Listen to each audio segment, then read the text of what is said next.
Bienvenue sur Gregot.com pour une nouvelle vidéo sur comment améliorer les esquives rotatives. On va se concentrer sur le développement des réflexes en introduisant plusieurs inconnus ou variables qui chacune vont avoir leur intérêt.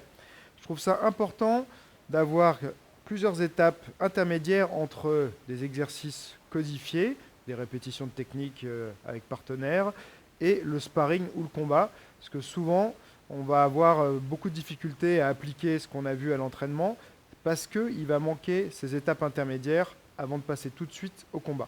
On va reprendre l'enchaînement de la vidéo précédente. Donc il commence avec un jab, et il va faire son esquive rotative ici, et là, 1, 2, 3. Ok, donc on répète ça quelques fois. 3, histoire de remettre en place l'enchaînement. Je peux le faire bouger un petit peu. Présenter, hop, boum, 1, 2, 3. Ok, donc ça c'est le début. Maintenant la même chose, mais je l'attaque de l'autre côté. Il fait jab. Je viens attaquer ici et 1, 2, 3. Voilà.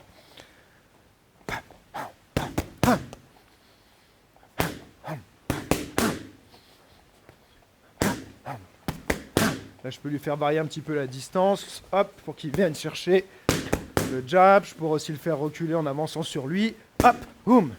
3. Okay, donc on peut déjà introduire quelques variables comme ça, juste en jouant avec la distance. Mais là, on n'est pas vraiment sur du réflexe, on est plus sur l'appréciation de la distance. On va faire maintenant une première inconnue qu'on a déjà vue, c'est simplement la latéralité, c'est-à-dire gauche ou droite. C'est-à-dire qu'après son jab, je vais pouvoir l'attaquer ou d'un côté ou de l'autre. Voilà.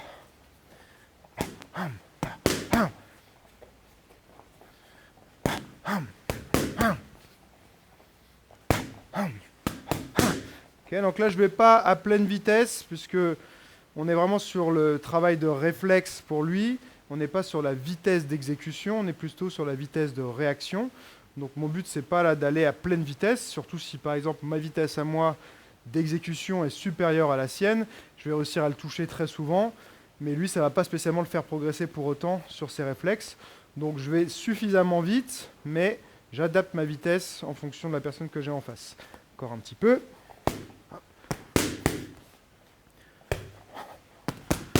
Maintenant, on introduit la deuxième variable. Je ne vais pas l'attaquer systématiquement après son jab.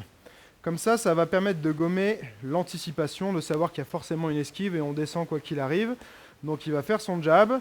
Parfois, je vais l'attaquer à droite, parfois à gauche ou pas du tout.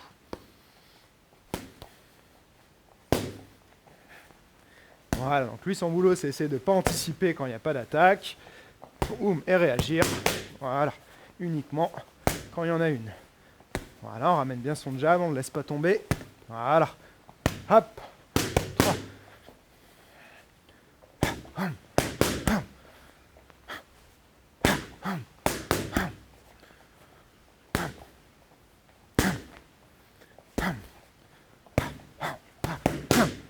Ok. Maintenant, pour qu'il soit vigilant en permanence, puisque là, il attend que je lui présente le jab, il n'a pas besoin d'être vigilant avant.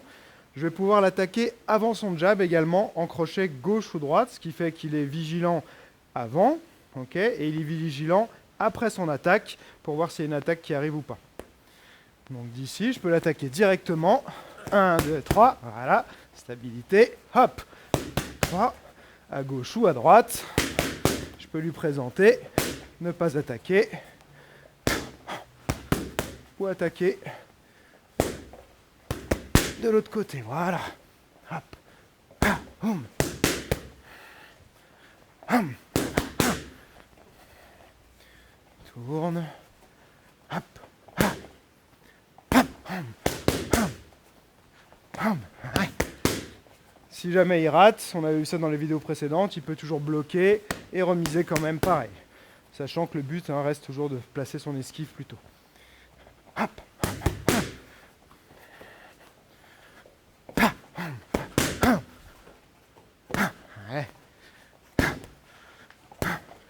Ok. Maintenant, une dernière variable. Je vais pouvoir l'attaquer plusieurs fois de suite. Je le laisse par contre à chaque fois faire son contre, mais je peux lui faire un crochet, refaire tout de suite un autre crochet après qu'il ait fini de contrer du même côté ou de l'autre côté. Donc on est là, hop, hop.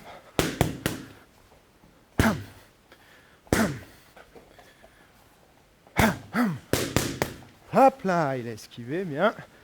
Ouais.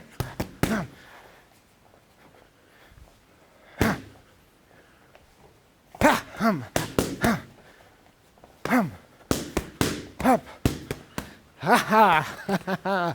Encore. Ouais, hop. On tourne. Voilà, léger sur les appuis. Hop. Hop. Viens le chercher.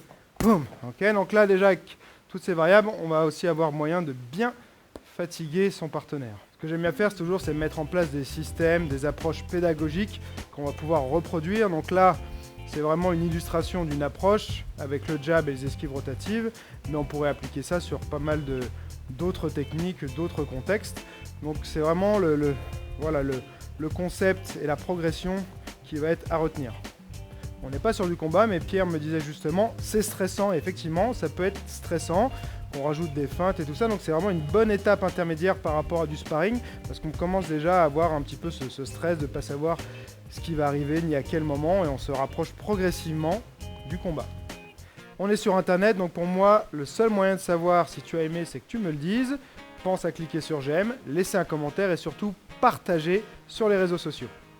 Et comme je dis toujours, celui qui croit savoir n'apprend plus, alors garde l'esprit ouvert. Bienvenue sur gregot.com pour une nouvelle vidéo sur les...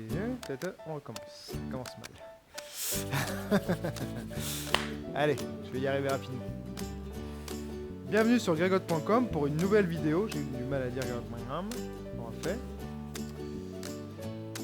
On se concentre. Et on est parti. On est sur un temps... Ah, je vais pouvoir l'attaquer. Non. Ah, zut.